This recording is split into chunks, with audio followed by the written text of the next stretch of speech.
Welcome to the first disaster talk show. We're here live today at the Galveston Convention Center with Grace Community Services and their third Community Resource and Information Festival. I have here to join us today Ms. Linda Moore with Victim Relief Ministries and Mr. Christopher Kirksey with Grace Community Services Outreach Department. Mr. Kirksey. Yes, ma'am. I know that you're the Director of Outreach for Grace Community Services. Would you share with us how you put this great event on? I know that you had to be the one to go out and find the people. Give us a little insight into that. Well, actually, I can't take all the credit myself. We had a team of people who initiated and worked and made this event possible. Our information director at Grace, Ms. Cornelia Jammer, was instrumental in putting this whole event together, along with my department. My department was responsible for making sure all the vendors are here this afternoon and making sure that we advertise in the community. We did flyers, we did drop cards, we did radio, TV, we did street canvassing, we contacted churches, we did everything possible to make sure that the community knew what was taking place on this day. Awesome. About how many people do you feel have been in the Galveston Convention Center on today? I would say at least 1,000 have come through today for this event, and we're very excited. It's our third event, and each one we've had, the attendance has grown. So we're very excited on today. Awesome. Now, I know that we've had 3 events. Where were your other events located? The first 2 were at the Mall of the Mainland in Texas City. And they were back in April. Then we had one in June, and this is the last event. I think my dates are correct. Awesome, Yeah. Awesome. Miss Linda Moore, I know that you're the Director of the Victim Relief Ministry in the Greater Houston area. Yes. I am so glad that you're here today with us. Give us some insight into the Victims Relief Ministry. Who are they and what do they do? Victim Relief Ministries is based in the Dallas area, Richardson, Texas, and we're a faith-based organization that responds and provides spiritual and emotional support. This was especially wonderful for us to be invited and to be here today because Victim Relief Ministries was here on the island as soon as the storm had passed. And actually some were here, I believe, when the storm hit, but we were here right after when the shelter was opened at Alamo Elementary School, and we were here when it transitioned over to the airport. And so we got to be close to so many people that were at the shelter there, staying with them every day. So coming back here today, we did get to see people who came back coming for resources, asking about jobs, wanting to get everything completed that they needed to do while the support doors were open. And they walked by and said, "I remember you. You were here when we were in the shelters." And that made it worth everything to be here, to see them, that they had been restored and they were moving forward. But it was all about just being there and being a listening ear to offer that emotional support with our crisis chaplains and our crisis responders, and to be there for not only the people, but for the responders that are helping them also. They need a listening ear. They need that hug. So that's what we do. We're Victim Response Ministries and Victim Relief.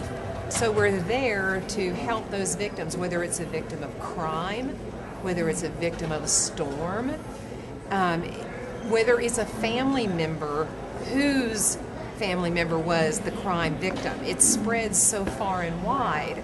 So it's far-reaching and it's faith-based. So it's a wonderful thing. It was wonderful to be here to see the people who've walked through it. Well, Linda, I see your passion and it comes out as you talk about what you do. Let me ask you this question. At the Resource Festival here today, what did you and your team get out of being here today? As I said, it was so rewarding to be here, to see the residents of Galveston coming through and being hungry for learning, to find out what resources they might have missed, to see what job opportunities were here and available at the island. And at our specific booth, it was wonderful to see them come through to say, "You were there at the shelter, you listened, you helped me." Or they'd come through and they'd say, "Would you pray for me? This is what I'm going through. And because of your resources that were available here that we knew we not only were able to pray for them and comfort them, we were able to say, if you go to this booth over in this section, these people are here to help you. So it was a win-win with all the organizations that were represented here today.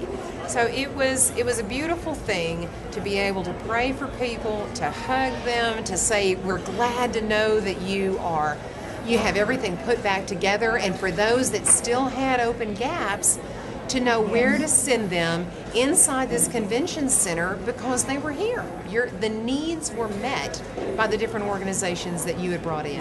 That's awesome. I'm so glad that you shared that, because one of the reasons for putting on the festival today is to bring all the resources that are still available for Hurricane Ike survivors. And I am just so elated that you guys did what you are designed to do. Pray for people and then send them to the resources. But now, Linda, you came all the way from Houston, is that correct? Yes. Awesome. Awesome. You know, what is so exciting about disaster work, response, and recovery is that people come from all across the nation, the country, to help people, to give them a hand up and not a handout.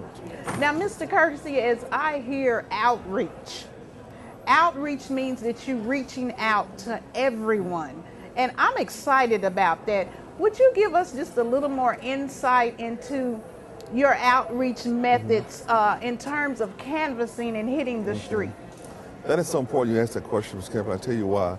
A lot of times in outreach or marketing, we deal with pieces of paper and actually try to find ways to reach those people through pieces of paper or through medium or through the advertising or through marketing efforts becomes quite unique. You have to find a way to reach them so that you're trying to share with them what you have to offer, so that when they come, they don't feel antagonistic, or they don't feel like they're not wanted. In canvassing efforts, you have to be careful when you canvass that when you're going out to areas that are, I guess, well, economically they're disadvantaged in areas, to make sure that when you approach them that you're being sincere, you're being genuine, to let them know what you have to offer, something that they really want to be involved in. Awesome, awesome. Mr. Kirksey, how long have you been doing that great work? About 25 years now. 25 years. Awesome. I started when I was a little baby. Wow. You're truly an asset to the community. And Miss Linda, how long have you been doing what you do? Well, Hurricane Ike was a little over 2 years ago, I guess, almost 3. And so it would be about 4 years total. Wow. What gave you the urge to go ahead and participate in the capacity that you're participating in?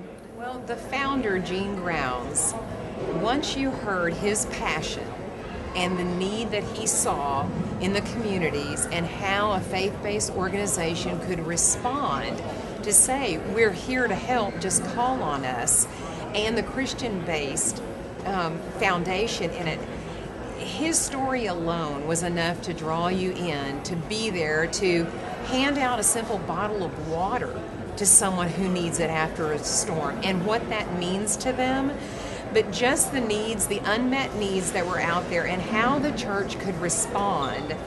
Here's an organization, all volunteers, it's all based on donations, but all the volunteers are there with the same heart to go and give. So it reaches across all lines. Everyone, as you saw here today, everyone here is here to work together. You don't see any of the competition. The same heart is there to serve. And so when you just heard the vision of Victim Relief Ministries, you knew inside this is what you wanted to do. And so it was an avenue to serve outside the four walls of a church and beyond all denominational lines. So regardless who calls on us, it goes through the corporate office in Richardson for them to see how we can respond and how quickly we can respond to the needs. And even with the state of Texas, through their mass care department, they will call on Victim Relief Ministries for us to deploy to storms and hurricanes. And our last event prior to this was responding down to South Texas for Hurricane Alex that was coming in. So we were there with our volunteers in McAllen, ready to support those families in need at the various shelters. That's awesome. That's awesome. You know, I can't make light of shelter work, being able to work and assist down in Galveston during Hurricane Ike at the first government-ran shelter under Jack Colley, that was truly an experience. It was very invigorating. It was sad some days. It was just an awesome thing, though, being able to move 268 families out of there in such a quick time. Yes. And then, as you shared today, seeing some of those people come back through these doors, that gives you the kick and the boost that you need to continue to do the great work that you do. Yes. If I could say anything in our wrap up today, I am so very honored to sit with the both of you. I think that we are doing what God wants us to do, loving our neighbor as ourselves. And I just wanted to say to you, thank you so much for partnering with Grace Community Services and bringing the best in disaster preparation, education, and prayer. I thank you guys for joining us today. I thank you, Mr. Kirksey, for your outreach efforts and the ministry that Victim Relief Ministries brings, the organized chaplaincy. I just think that's awesome. So, Ms. Moore, thank you, and I hope that we can continue to partner on our next Resource Festival. Thank you very much. It was a pleasure to be here. It really was. Thank you, and thank you. Thank you, Ms. Kemp. And we'll return right after this.